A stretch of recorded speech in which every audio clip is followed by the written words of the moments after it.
Oddly enough, for all the notes I take, I don't remember much of the movie. No, and now that you mention it, I remember it, but yeah, okay. Like there's kind of a blur of crap.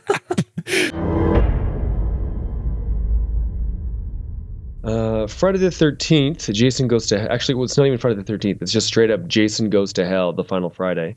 1993 was the 9th movie. Jesus. No, not just that, when I'm looking at it. So the first one was 1980, then 81, 82, 84, 85, 86, 88, 89, 93. So they really just pumped them out one a year. These were like the 80s versions of the Saw movies. That's crazy. And then obviously there's a huge chunk of time, and then you had Jason X. 8 years. It was 2001. Freddy vs. Jason was 2003. Then they did the reboot in 2009. Right. Wait, there was a reboot? Yeah, actually, it wasn't bad.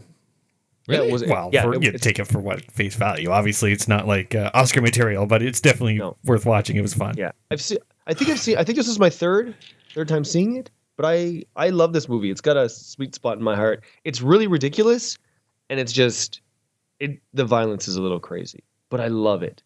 Because I think if we had watched this when it had come out when we were younger, we would have just been like, this is what a movie is. Yeah. Like, well, and I mean, it's got all the... And this the interesting thing about it is the fact that it really feels like an 80s movie, but it was in 93 when it was released, which is kind of late. Like, I don't know. One thing that I didn't enjoy about this film is that you actually don't see Jason that often, and that was disappointing. At the beginning of the film, it's Jason running around as we all expect him to be in his dirty, I guess, I don't know, dungarees or whatever the hell he wears. Over the ensuing, I guess, entries into this film franchise, his head just keeps getting bigger and bigger and more distorted and bloated. And then it starts eating the mask as it's on his face. Yeah, well, it's probably because he never takes it off, so it's sort of grafted onto his... Is that the deal? That's my impression, yeah. So the 9th movie, Mike and I watched it, and the first thing that Mike noticed was the music. I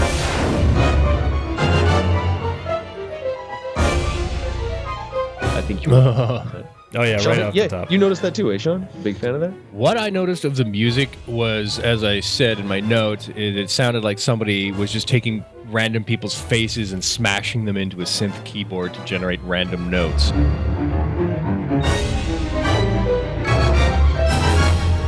Well, he's done a lot of movies in the same genre, and I could have sworn he did something better. Yeah, the music is just... I mean, it was completely tuneless. Yeah, I know. It's just random fucking noises. Hold on. I need to look him up because it's bugging me. Oh, my God. No, he hasn't done anything good. No. Nothing good. Just everything in the same genre. Harry Manfredini, as terrible as your roster is for scoring films, this has to be one of the worst things I've ever heard. And I would like you to die. Can we talk about the hair? The fact that this movie was from 93, and one thing that I noticed right from in the opening scene where she's in the bathroom, and she does something with her hair, and it's just like, Jesus, it's huge. Yeah, her hair was monstrous. Well, her hair was monstrous. The movie felt kind of 80s. You're right. Like it felt 80s, and just Yeah, I mean, the styles, like, there was a bit of 90s in there, but it's just like, for 93, it's like, I don't know. And then, she was in the bathroom, like you said, with her big-ass hair. Somehow she wedged it in there. Mm-hmm. And then she leaned over to start the tub, and I'm like, bitch, your ass is eating your panties. Oh, yeah. Your 80s stripper panties. You look like you just crawled off of a Motley Crue album cover. Those make her ass look incredibly long. Yeah. It was really weird. But big surprise in a horror movie, especially one like this, they're like, all right, so we're 3 minutes in. She should be topless by now. That's ideally how this works. Yeah. So she gets away. Jason's following her. So typical movie, she's sprinting through the woods. Jason's casually strolling, but keeps up with her somehow. So all she's got is a towel. But there's one scene where she's running towards the camera, and when you look at her feet, she's got big, huge, puffy boots on. What, she got like Uggs? Like it's like, I guess it's meant to look, well, she's running through the brush, so they're like, we need something on your feet. But you see one scene where she's running and it's very obvious, like barefoot, and she's running towards you. and you're like, what the hell's on her ankles? And she's got like Kodiak boots or something, and she's running towards the camera. I didn't even notice. Yeah, and then brings him in. Yeah, brings him into that huge clearing. And when they show it, you're like, how does no one see this? There's like 10 lights. There's guys rappelling out of trees for no reason whatsoever. The rappelling, oh my God, that made me laugh so hard. They were rappelling and shooting all directions. It's just like, you guys are the worst SWAT guys basically, ever. She lures Jason out into this clearing into the woods, and these SWAT guys start appearing out of nowhere. And they riddle Jason with everything. I think at one point there's actually an airstrike too, which is how they blow him up. Yes, that was the end of it. Yeah, like they call in an airstrike. I was like, that, and they're all so close together. I'm like, that is the most precise airstrike ever. Realistically, everyone would have died. They just drop one bomb, Jason explodes, and then they show the start. They play gorgeous music, and then it goes to the next scene, which is the morgue. Oh, yes, the morgue. So the morgue is guarded by these two very homoerotic guards. One of them has a mullet, and he enjoys feeling people up. The big one feeling him up, that's Kane Hodder, that's Jason. Is it? Yeah. Oh, so Jason, the actor, Kane Hodder, has a really bad mullet, and he's feeling up people going into this morgue. I guess they're guarding it because Jason's crusty-ass broken body's in there. This big black dude is all like, I'm the mortician, or I don't know what the hell they call that, the person who cuts somebody up and determines how they died. Corner. Yeah. So he's sitting there, and he's got like these body parts of Jason that are just kind of crisp and rubbery and kind of laying around. And he's sort of playing around with it, recording. And then he gets to the heart. He starts poking at the heart, and it starts beating on its own on the weight plate. I'd like to point out Mike called this. I knew it was going to happen, but Mike called this. Yeah, it was kind of obvious. Oh, I love it. So he's poking at it, and it's beating, and all of a sudden he gets this weird glazed look in his eye, and he's like, you know what? I need to motherfucking eat that heart. And so he picks this thing up, and he kind of looks at it for a second, and he goes, yeah, he really chows down on it. Yeah, he just takes a big honking bite out of it. So he belches and whatever, and I'm guessing that's Jason's spirit taking him over. I guess so. Like all those, there's like a bunch of little lights that kind of take him over. Yeah, these like little Christmas lights that fly out of him or whatever. Then the other little corner comes in, talks some smack about Jason. Now Jason's there, so he kills him. Then he kills the white guy too, and he's getting all ghetto with it. I know. That's the best part. He kills the security guards, and then what was the show called again? It was like American Justice? Something. It was like a Fox News ripoff of American Justice. Case Files, I think. American Case File, yeah. So we've got American Case File, and there's like, I don't remember. I never wrote down the guy's name. What's his name? Who cares? Yeah. So I put 90s business guy. So the whole movie's about Jason jumping bodies, his spirit jumping bodies. Yeah, and you can see him in the mirror. Yes. When the coroner walks by a mirror, you can see the reflection, and it's the Jason that we all know and love. And I guess other people can see this too, as we will explain later.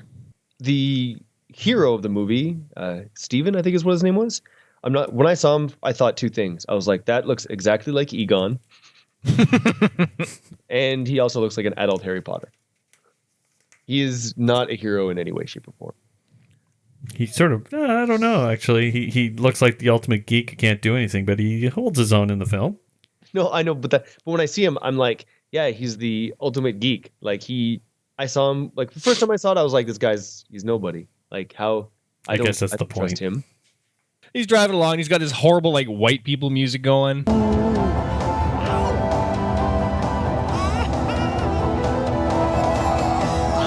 In the car, and he's all bopping his head and shit. Yeah, I asked Scott if that's what he does when he listens to music in his car. And I clearly do. That's Whitey McWhiterson. Yes. Oh yeah, that's what I do. That's how I get down. I'm pretty hip. And he picks up these hitchhikers, these three teenagers, 2 girls, 1 guy, and 2 of them are a couple. I'll get back to that later. And literally acting in this whole scene is like a porno. It's that caliber. Going to Camp Crystal Lake. Oh, yeah? Planning on smoking a little dope, having a little premarital sex, and getting slaughtered? It's a joke. It's just a joke. It's a little Crystal Lake levity. No. So, why are you going to the camp? Well, now that Jason's dead, we're thinking about smoking some dope, having a little premarital sex, and not worry about getting slaughtered. It's fucking terrible. Well, at one point she's actually twirling her hair and just giving him little googly eyes. So they get to Camp Crystal Lake. So I'd like to point out how badly planned these three hitchhikers planned their little escape. I had made that comment as well. Basically, okay, they were in the middle of nowhere at night. How did they even get there at that point? Were they walking there? And then first of all, no transportation. Yeah. How did they even get that far? Well, the other thing is, he only drove them for another 2 minutes. They could have just kept walking. I know, that would have been driving very far. So they have no car, and when we get to the campsite, they went skinny dipping. It almost didn't look like they brought any extra clothes, and then they only brought one tent. And a very small, The couple's like, "Can we have the tent for like half an hour? We're gonna go fuck." And she's like, "That's fine. I'll just sit here by the fire wearing no pants and only a flannel shirt and trying to dry off and watch you guys having sex." Yeah, so number one, they have 3 people and they only have one tent. And obviously one of them is not part of this couple. She's like, that's fine. I'm just going to sleep out here in my sleeping bag on the dirty ground. And she didn't even bring a fucking pillow. Yeah, they did not plan this. She was just leaning on her arm. And I'm like, this is a very poorly planned out camping thing. Did you bring any food? I didn't see a cooler. Well, they're going there to die, so they get what they deserve. They don't need anything extra. All they need are the essentials for getting murdered at night. Yeah. So a lone girl says, I'm going to go to the bathroom. And then Coroner, who is now Jason, finds her, dices her up a little bit. Then the 2 people in the tent. They're kind of getting into it. And it's kind of getting a little hot. And then she's like, all right, I have to go pee. and the guy's like, are you kidding? At this point, no. So she goes out and she's just tromping through the woods like a dumb hoe. She's there, and she takes the shortest pee ever. It's literally 2 seconds of pee. Yeah. How badly did you have to go? You just don't like his penis. That's why you're out there. You're trying to draw this thing out and avoid it. Then the 2 people in the tent have a short conversation about whether or not to use protection, where the guy responds, "Oh, I hate these things." And she just goes along with it. Well, if you don't like them, then let's just not use them. And she gets butchered by the Jason possessed coroner guy. It's the greatest scene, and he runs it through the tent right through her stomach. So the guy starts freaking out, and then he tears it up through her body, cuts her in half, blood, gore everywhere. It's so wonderful.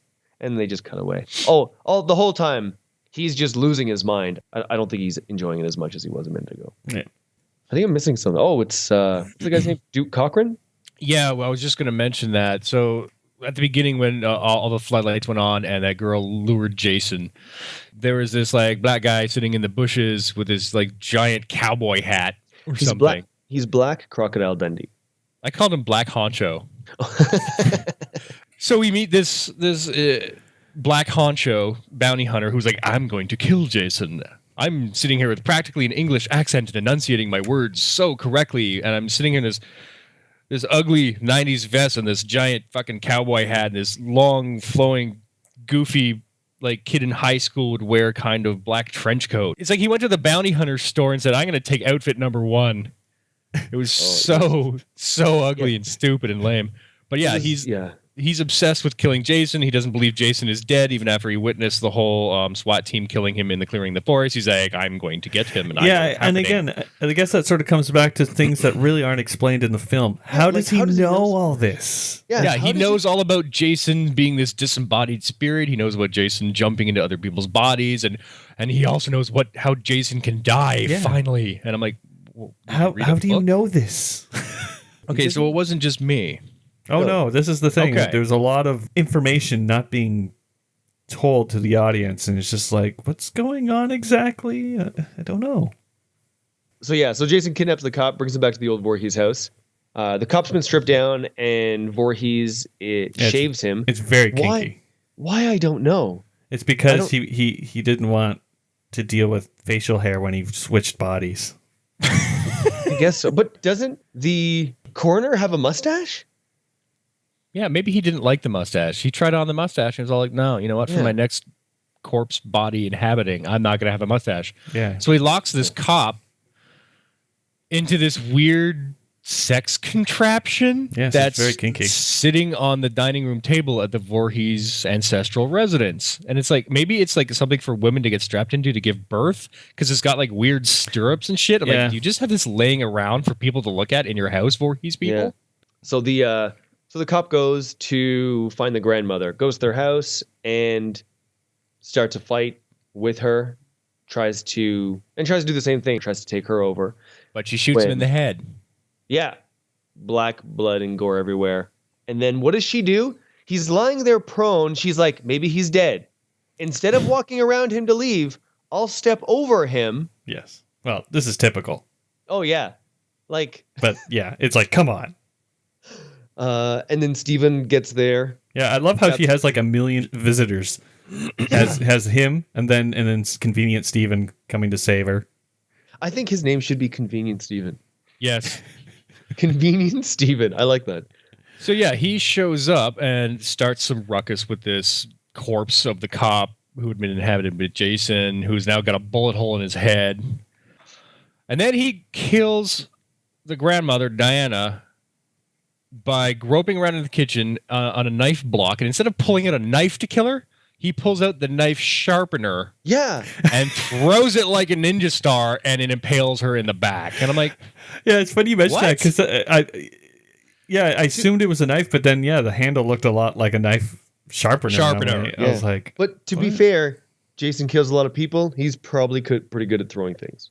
True. So I'll give him that one. He's killed people with like street signs and like wire and all sorts of things that he just finds laying around. Okay, so she's dead. She's bleeding all over the carpet. It's like, it literally seems like the next day, and the daughter shows up with her little baby. And she's all in black, and there's some other bimbo on the ground trying to scrub this giant pool of blood out of the carpet. Worse. Oh my god! With a scrub brush. Oh yeah. So she instantly knows her mother is dead. She's like, well, I guess it was bound to happen. Instead of, oh my god, my mother is dead, and then there's a baby, and she's like, oh, the baby's so cute. Well, I forgot my dead mother. So she shows up in all black, obviously from the funeral or something like that. Remembers being like, oh, this is really traumatic to look at, but it's okay. There's a child nearby, so I don't need to worry about it. What are you talking about? There was a funeral? What did I miss? What? No, they never showed the funeral, but she shows up to her mother's house wearing all black. So they don't even tell you, but they've basically been like, okay, the mother's dead, the daughter knows it. That's why she's wearing all black. Let's continue. They just cut out an entire middle portion, but without showing a funeral. Well, yeah, but the way the story's told, it's like this is the next day. I know. No, exactly. I agree with you. But she shows up in all black, and I don't think she showed up to the house to find out that her mother was killed. I think that's she already what I knew. assumed. Yeah. No, I think she already knew. I'm trying to remember what happens after that, though. The middle part of the movie is kind of like a blur. Shit. It is, and it's all over the place. So let's just talk about a few scenes that we like, such as the scene once Convenient Steven is in the cell with what's his name? Yeah. So he tells him, I know what's his currency for information? Tell me. Information like that is very expensive. What's your price?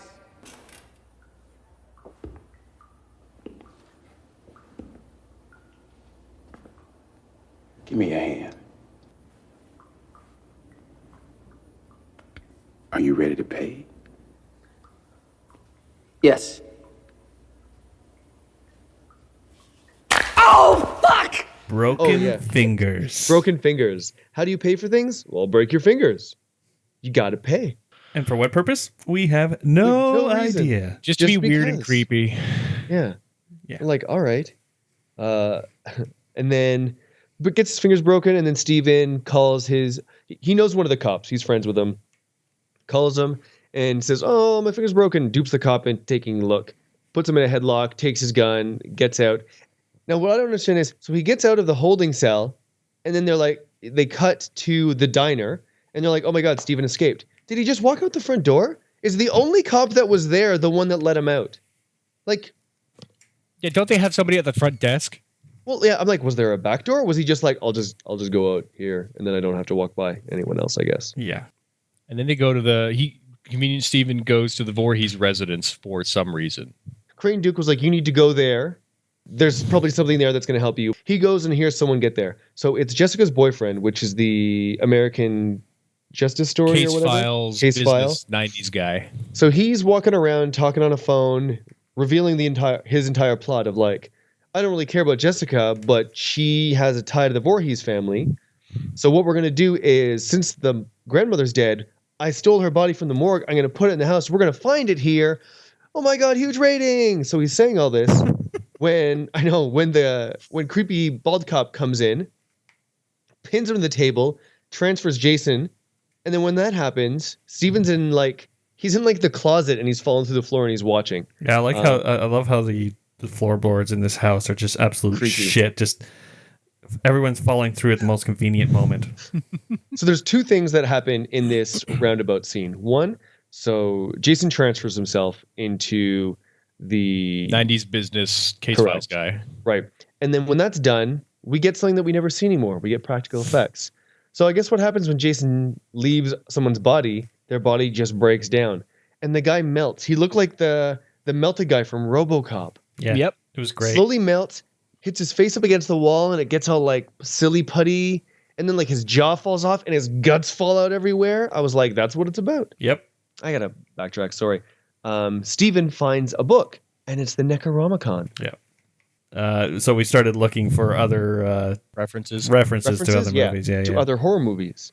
So the Necronomicon, which was super obvious. There's a part when he's looking in a crate type thing.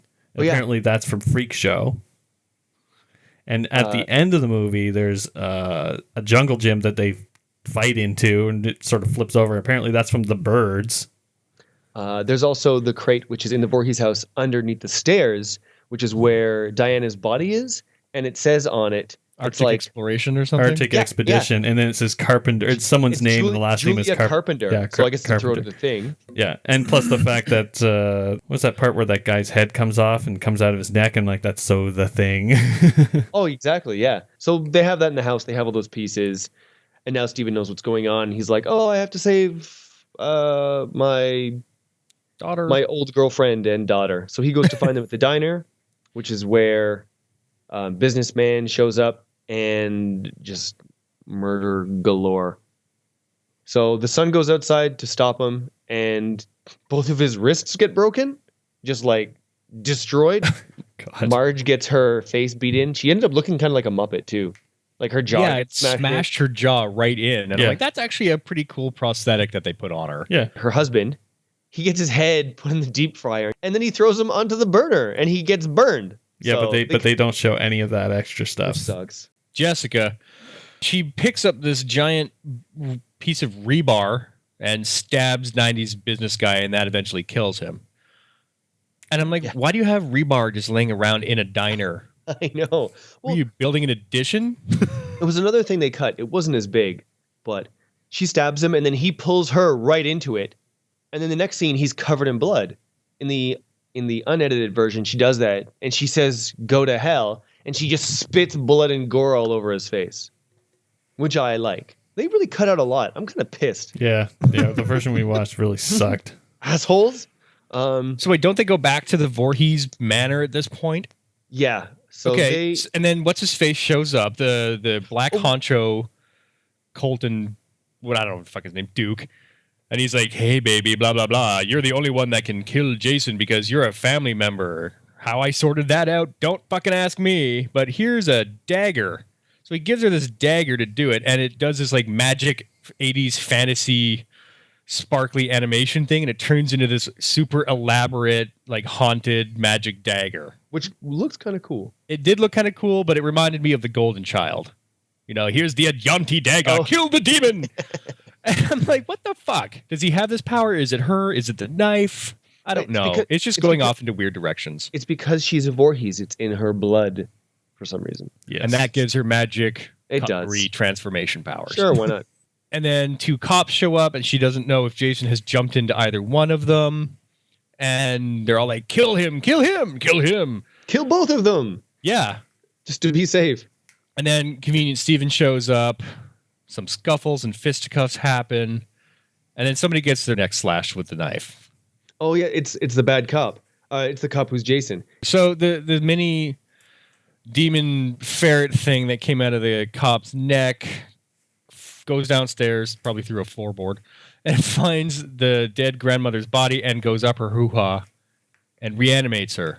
Well, no, it doesn't reanimate her. He gets reborn, but As when Jason. he gets reborn as Jason in shitty clothes with his with mask. bullet holes And his giant tomato and his head. shitty mask. Like, if you're gonna be reborn, you'd think it'd be like, first of all, I imagine you'd be naked, but secondly, I'm like, I look a little better. I've been reborn, not like, I'm reborn as like shitty version of me. Yeah, that didn't make any sense. Oh yeah, like a lot of things make sense in this film. Yeah. Let's be honest. So Jason Reborn busts out of the floor, not like it needed help. And then there's all sorts of fisticuffs. They destroy the solarium. And I'm like, now you have nowhere to have cucumber sandwiches and tea. And they go fight it out in the backyard. Yeah. Like the one time Jason takes his time with someone, any other movie, he would just like pick someone up and break them over his knee or just like tear off one of their arms and beat them senseless with it. This is the one time where they actually fight. And he just keeps throwing the guy, just throwing him farther and farther. And yet they never get farther away from the house. Yeah, he threw them he threw Convenient Stephen into the play structure from the birds. The jungle. And then he just tipped that over. And Convenient Stephen's like, oh my God, this is the worst thing ever. And I'm like, no. You just got tipped over. So they're fighting a little bit, and Jason's about to kill Even Steven. Or what? Even Steven? Is that his name? No, Convenient Stephen. Convenient Steven. Well, whatever. Steven. And then Jessica comes outside with her fancy knife, and instead of running up and stabbing him in the back, she jumps off a crate, I guess. She just leaps into the air, reaches around him, and stabs him in the heart. Like the most elaborate stab in the history of movies. Yeah, And the most awkward one, because it would never work. I know. Yeah, it's just backstab him. Stab him in the back of the fucking head or in the neck. No, it has to be the heart, Shawn. The heart. Yeah. Whatever. So you just stab him through the back into his heart. Yeah. And then the light show, the Laser Floyd show starts. Yeah. And it ended, and I was like, it really looked like Star Trek. I have to say, though, I like the big giant hands that come out of the ground to grab him. Yeah. Oh, yeah. Those And are then great. These ground hands, I guess from hell, burst out of the ground, grab Jason around the legs, start pulling him down. So the hands grab him and start pulling Steven, and Jessica's not even close. And Jessica looks at it, and for like a good 20 seconds, she does fuck all. Like she's deciding if I know, really, like, does she should want I- Even Steven to die or Convenient Steven to die. How is he not like, come on, I'm right. Just put your arm out. Just hold on. Like, you can help me. And she's like, I don't know. Mm-hmm. Like, we broke up. I don't know if we're really close. Trying to decide where I want to go with this. Yeah. Fuck, bitch. Then she finally decides, all right, I'll fucking save him. Maybe I can get some like alimony out of him. Then, So she does, and then the hands start dragging down, and they pull him on the ground. And then we get our Freddy cameo, which is great. So if he you watch reaches really up- closely, when the Freddy glove comes up with the laughter to grab the mask, one of the blades starts breaking off of the glove. It just snaps right off, but it eventually gets dragged down underneath the ground with everything else. That's so great. And that is how that shitty movie ends. The shitty movie where guys in honcho outfits know how to kill evil demon body hopping mass murderers somehow. This movie was a mess. Like, it had almost nothing to do with Jason. Yeah, he was. That's just Yeah, it. I hated the fact that he really wasn't in the movie per se. It was, it wasn't. Yeah, Yeah, it was if I'm gonna everyone see a else. Jason It was- movie. I want to see a big burly guy running around killing people, not just people killing people in proxy. Yeah. Yeah, with You can see goofy that- powers or like gross black tongues dripping goo. That's more like in the Freddy realm of things. Yeah, true. Yeah.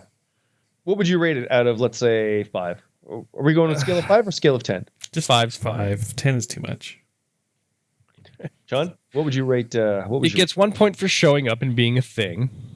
It gets another point for sort of involving Jason, and it gets another half point just for murdering people in the movie. All right, Mike, what would you give it? Yeah, I mean, 2.5, 3 is pretty much right. It's very, very mediocre film, but it does have a few high points, and again, it's a Jason movie, so you can't expect anything spectacular out of it. It does what it has to do. So yeah, but it's not the greatest one. So yeah, I'd give it 3. It gets 1 surely for the actual scene where that girl gets cut in half. That gets a full point. And then it gets 2 other points just because, you know what? It's not terrible. Well, no, sorry. It is terrible, but for all the right reasons. Yeah.